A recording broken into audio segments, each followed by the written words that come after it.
Start start అడుగు start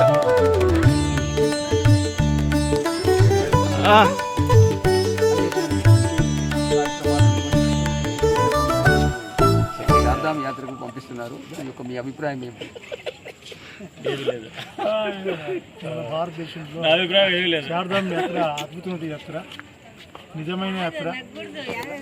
ఈ యాత్ర సామాన్య యాత్ర కాదు. అన్ని యాత్రల్లో అలసట ఉంటుంది. ఈ యాత్రలో అలసటతో పాటుగా ఆధ్యాత్మిక చింతన ఉంటుంది. ఎందుకంటే చార్ధామ్ యాత్ర పోయేవానికి ముఖ్యంగా సాధన ముఖ్యం. అక్కడ పోతే సాధన కోసమే అక్కడ పోవాల్సింది. పరమాత్మ చెందిన పోతున్నామంటే మనము అక్కడ ఏదైనా పొంది రావాలా కదా, అక్కడి నుంచి పొంది రావాలా, ఇక్కడి నుంచి పోగొట్టుకొని పోవాలా. కాబట్టి అటువంటి సాధన యాత్రకి పోతున్నాం. కాబట్టి అందరూ కూడా మనశ్శాంతిని పొందేసి కుటుంబాలు చల్లగా ఉండాలని చెప్పి కోరుకుంటూ మన యావత్ భారతదేశం కూడాను అందరూ హిందూ బంధువులు కూడా చల్లగా ఉండి హాయిగా ఆనందంగా ఉండాలని చెప్పి కోరుకుంటున్నాను. మీరు చెప్పండి. ఏటిగడ్డ బృందంలో సుమారు 10 మందిని సెలెక్ట్ చేసినారు. చిన్న బృందంలోనే అంత మనకు దివ్యమైన యాత్రకి అవకాశం కల్పించినారు. దీని నుంచి అంటే మన బృందంలో చిన్న బృందం 10 మంది సెలెక్ట్ అయినారు. ఒక అవకాశం వచ్చిందంటే అది తాను సొంతంగా సంపాదించుకుంది కాదు, భగవంతుని అనుగ్రహం. ఆయన అనుగ్రహం ఉంటే మాత్రమే ఒక అడుగు ముందుకు వేస్తాం. అడుగు వేయాలంటే ఆయన అనుగ్రహం లేకపోతే కాని పని. కొంతమంది రావాలని బయలుదేరుతారు, డబ్బులు ఉంటుంది, అవకాశం ఉంటుంది, ఎందుకో ఏదో చిన్న ఆటంకం వచ్చి తొలగిపోతారు. కానీ అక్కడ పోతున్నామంటే ఆయన పిలుచుకుంటున్నాడు లెక్కను, నేను వేరేం లేదు.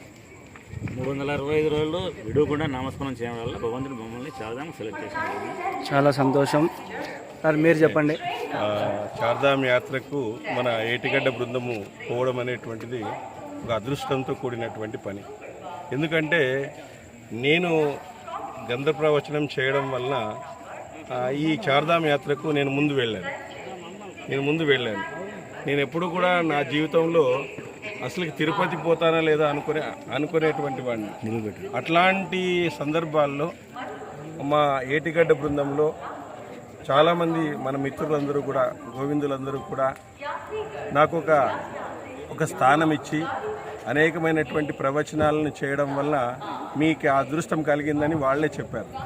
మీకు అదృష్టం కలిగింది సార్, మీరు రామాయణం ప్రారంభమైనప్పుడు అయోధ్యను దర్శించినారు, ఇట్లా మహాభాగవతాన్ని ప్రారంభించినప్పుడు చార్ధామ్ను దర్శించినారని చెప్పారు. కారణం ఏమిటంటే పరమశివుని నిజమైనటువంటి వైభవాన్ని చూడాలంటే కేదార్నాథ్ని సందర్శించాలి. ఎందుకంటే పరమశివుని నిజమైన రూపం ఉందన్నమాట అక్కడ. ఆ నిజమైన రూపము దగ్గరికి మీరు వెళ్తున్నారంటే భగవంతునికి చాలా దగ్గరగా వెళ్తున్నారు అనేటువంటిది అర్థం. ఎందుకంటే మనం భగవంతునికి దూరంగా ఉండడం అనేటువంటిది ఏదో భజనలు చేయడం అది కాకుండా మనస్ఫూర్తిగా ఈ గ్రంథ పఠన, మనస్ఫూర్తిగా భజన చేయడము, మనస్ఫూర్తిగా విశ్వాసంతో ప్రతి కార్యక్రమంలో ఇన్వాల్వ్ కావడం వల్ల ఈరోజు నాతో పాటు అంటే నేను పొందిన తర్వాత మిగతా వాళ్ళను కూడా అక్కడికి భగవంతుడు పిలుచుకుంటున్నాడంటే వాళ్ళ యొక్క కళ నెరవేరుతుంది. ఎప్పుడో 60 ఏండ్లకో 70 ఏండ్లకో ఒక ఫ్యామిలీలో పోవాలని కలగలుగుతా ఉంటుంది.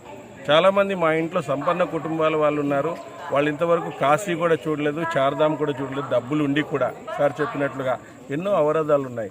కానీ ఈ అవరోధాలన్నింటినీ అధిగమించి అద్భుతమైనటువంటి ఆటంకాలు ఉంటాయి. యాత్ర అనేటువంటిది ఆటంకాలు ఉంటాయి. ఆటంకాలను అధిగమిస్తేనే ఆత్మవిశ్వాసంతో ఏదైనా సాధించగలుగుతాం. ఆత్మవిశ్వాసము, పరమాత్మ విశ్వాసము రెండూ ఉండగలిగినట్లయితే ఈ యాత్ర సంపూర్ణంగా కావాలని మనస్ఫూర్తిగా అందరూ ఏటిగడ్డ బృందమే కాకుండా వాళ్ళతో పాటు పోతున్నటువంటి మిత్ర బృందము వాళ్ళందరికీ కూడా ఎటువంటి ఆటంకాలు లేకుండా ఈ యాత్ర సంపూర్ణంగా జయప్రదం కావాలని మరీ కోరుతున్నాం. జై శ్రీరామ్. జై శ్రీరామ్.